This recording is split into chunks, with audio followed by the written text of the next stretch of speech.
Assalamualaikum warahmatullahi wabarakatuh.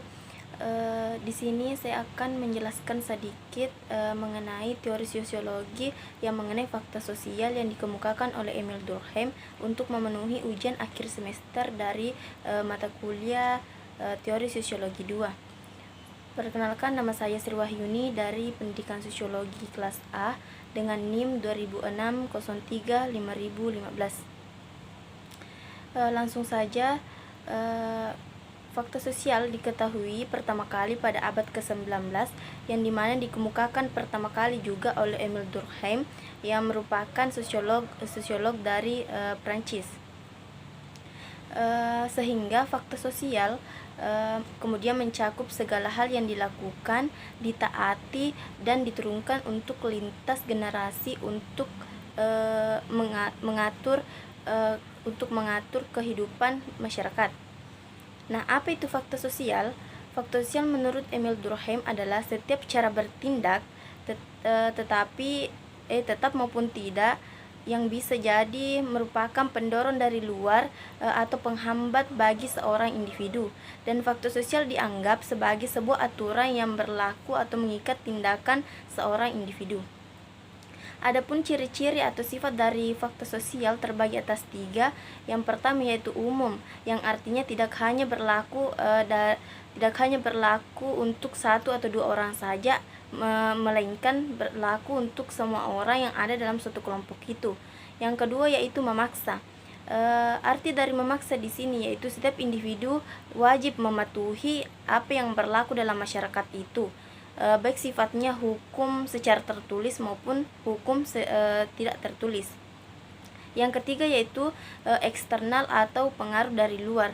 Arti dari sifat atau ciri-ciri yang ketiga ini yaitu seorang individu atau anggota masyarakat memiliki dorongan dari luar yang sifatnya memaksa sekaligus mengikat secara umum. Nah, adapun paradigma fakta sosial terbagi atas 3, yaitu interaksi sosial, dinamika sosial, dan konflik sosial. Yang pertama saya akan membahas pertama yaitu interaksi sosial, yang artinya hubungan yang dinamis yang menghubungkan antar satu orang atau lebih, yang dimana antaranya yaitu individu dengan individu, individu dengan kelompok, dan kelompok dengan kelompok. Yang kedua yaitu dinamika sosial, yang artinya itu perubahan yang terjadi ketika adanya suatu interaksi dalam kelompok tersebut. Yang ketiga yaitu konflik sosial.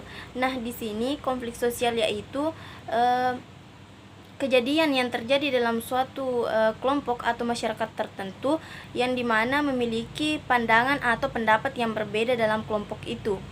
Setelah membahas tentang paradigma fakta sosial, ciri-ciri, dan apa itu interaksi, apa itu fakta sosial, di sini yang terakhir saya akan membahas mengenai contoh fakta sosial. Contoh fakta sosial di sini saya ambil 4. Yang pertama itu kegiatan keagamaan, nepotisme, kewajiban siswa di sekolah, dan keempat yaitu menggunakan bahasa Indonesia. Saya akan menjelaskan satu persatu dari 4 contoh fakta sosial itu. Yang pertama itu kegiatan keagamaan. Di sini artinya kegiatan keagamaan yaitu semua orang memiliki kewajiban untuk beribadah. Dan yang kedua yaitu nepotisme. Nepotisme artinya mendahulukan orang-orang terdekat, contohnya keluarga, teman akrab, sahabat, dan sebagainya. Dan yang ketiga yaitu kewajiban siswa di sekolah, yang dimana setiap siswa yang sudah berada di sekolah diwajibkan untuk memakai seragam, contohnya memakai seragam. Dan yang keempat yaitu menggunakan bahasa Indonesia. Di sini seluruh rakyat Indonesia atau seluruh masyarakat yang termasuk masyarakat Indonesia diharuskan atau diwajibkan untuk menggunakan bahasa nasional, di mana merupakan bahasa pemersatu bangsa. Mungkin sampai sini dulu video singkat yang saya jelaskan mengenai teori fakta sosial. Kurang lebihnya saya mohon maaf. Assalamualaikum warahmatullahi wabarakatuh.